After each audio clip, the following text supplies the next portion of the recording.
In this episode, we will be discussing the surety bond versus the traditional security deposit.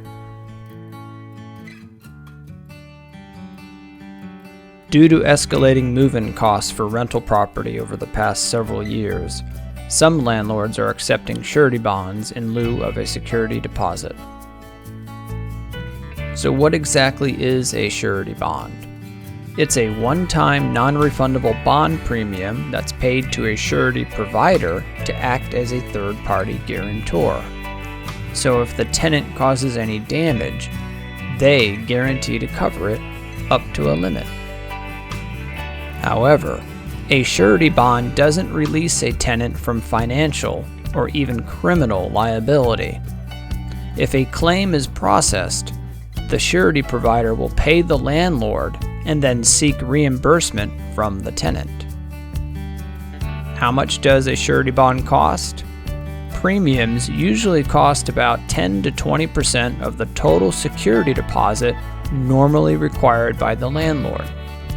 So if $1,000 is needed, a surety bond would cost between $100 and $200. So what's the benefit? A surety bond enables tenants to pay a lower amount upon moving in. This lower amount also allows landlords to ask a little bit more for protection against damage since it isn't due up front.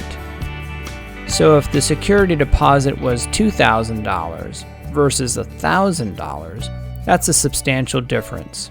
In a surety bond instance, the difference is only $100 to the tenant.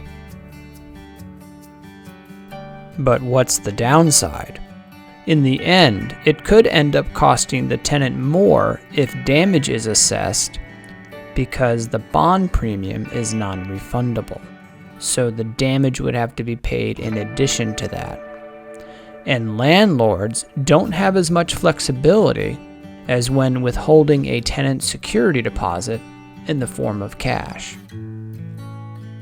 On the other hand, a security deposit requires strict compliance in many states, such as having to store it in a separate account, paying interest to the tenant, and having to return it within a specific time frame.